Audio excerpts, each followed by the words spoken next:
Okay so getting started तपाईँको यो tool bars आइरहेछ भने गेटिङ स्टार्टेड गर्न सक्नुहुन्छ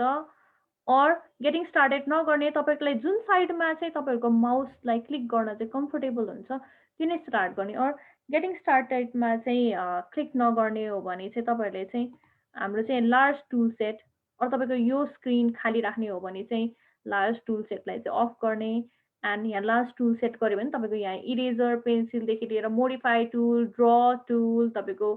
सबै नै हाम्रो चाहिँ यो डाइमेन्सनहरू आउने जति पनि हामीले अघि नै माथिपट्टि अन एन्ड अफ गऱ्यौँ नि कन्स्ट्रक्सन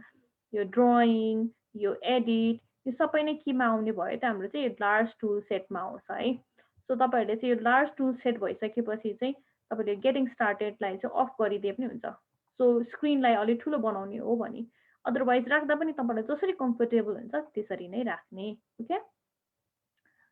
एन्ड तपाईँको धेरै जस्तो सबै टुल्सहरू चाहिँ युज गरेर हुँदैनौँ हामीले होइन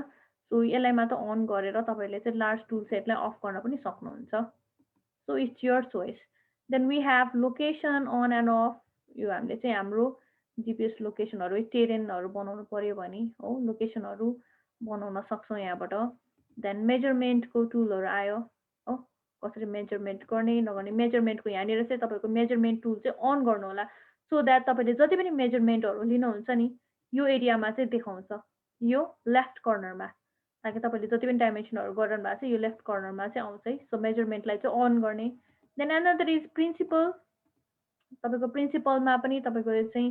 सेलेक्सन क्लिक भन्छ मोस्टली हामीले युज गर्ने भनेको तपाईँको यो सेलेक्ट यो एरो जुन देखिरहनु भएको छ this select and then another is escape तपाईँको यो ल्यापटप अर डेस्कटप किबोर्डमा चाहिँ स्केप भन्ने जुन कमान्ड थियो हामीले अटोक्याडमा पनि धेरैचोटि युज गऱ्यौँ स्केप चाहिँ हो त्यो डिसेलेक्ट गर्नको लागि कुनै पनि कमान्डहरूलाई चाहिँ त्यसलाई चाहिँ हामीले चाहिँ के गर्छौँ त यो युज गर्छौँ अब हाम्रो चाहिँ यता नैटा नै आइसकेको छ भनेपछि यसलाई पनि प्रिन्सिपल पनि युज नगरे पनि हुन्छ so next is sandbox so स्यान्ड बक्सहरू भनेको मोस्टली हामीले कन्टुरहरू बनाउनको लागि चाहिँ युज गरिरहेको हुन्छ हो देन सेक्सनहरू मैले सेक्सन अन गरेँ यो सेक्सन भनेको के त मैले अघि के भनेको थिएँ त हामीले कुनै पनि थ्री बनाइसकेपछि त्यसलाई चाहिँ कुनै पनि प्लेनले काटेर हेऱ्यौँ भने कस्तो देख्छ त एन्ड त्यसलाई चाहिँ हामीले चाहिँ के गर्न सक्छौँ त अटोक्याडमा चाहिँ डाइरेक्टली चाहिँ रेस्टर गरेर लाँदाखेरि हामीले स्केचअपको थ्रुबाट आएको जुन सेक्सन हुन्छ त्यो स्केलमा नै हुन्छ स्केलमा बनायो भने सो हामीले अटोक्याडमा मेहनत गरिराख्नु परेन हो सो यो सेक्सन लाइन राख्न सक्नुहुन्छ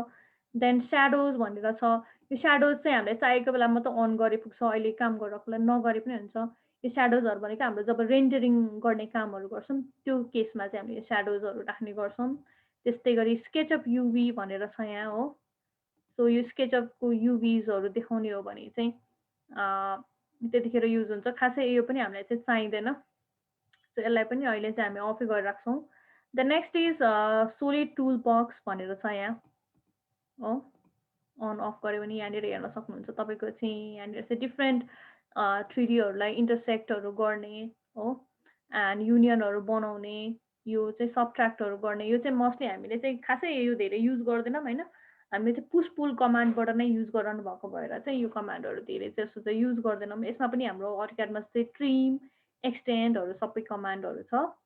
हामीले चाहिँ यो धेरै कमान्ड युज नगर्ने थोरै कमान्डबाट चाहिँ कसरी चाँडै क्विकली चाहिँ काम सघाउने हो त्यो मात्रै हेर्छौँ है त देन अनदर स्ट्यान्डर्ड भनेर छ हो स्ट्यान्डर्डमा तपाईँको चाहिँ यो सेभ एज तपाईँको यो कट गर्ने कपी पेस्टहरू यिनीहरू चाहिँ इरेजहरू गर्ने यो डिफ्रेन्ट एन्ड यो फाइलहरू चाहिँ रिडु अनडु गर्ने कमान्डहरू हुन्छ होइन यो पनि राख्दा पनि हुन्छ नराख्दा पनि हुन्छ सेभ एज त कन्ट्रोल एस गरेर सेभ एज गर्न सकिहाल्छौँ हामीले चाहिँ हो एन्ड तपाईँको यहाँ फाइलबाट गएर पनि सेभ एज गर्न सक्नुहुन्छ देन स्टाइल्सहरू छ स्टाइल्समा पनि तपाईँको चाहिँ डिफ्रेन्ट एक्सरे देखाउने कि ब्याक एजेस क्लिन देखाउने कि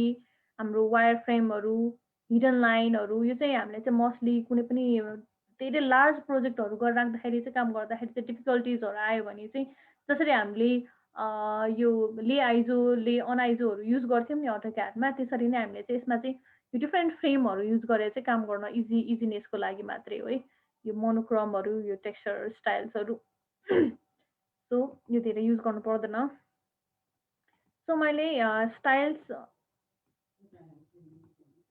ओके देन तपाईँको यो ट्याग्सहरू आउँछ हो सो ट्याग्ड, अनट्याग्डहरू भयो यिनीहरू चाहिँ सबै चेक गरेर हेर्दा हुन्छ तपाईँहरूले चाहिँ। हामीलाई चाहिँ अहिले चाहिँ धेरै चाहिँ चाहिँदैन, हामीले चाहिँ लार्ज टुल सेट भए इनफ हुन्छ हाम्रो लागि।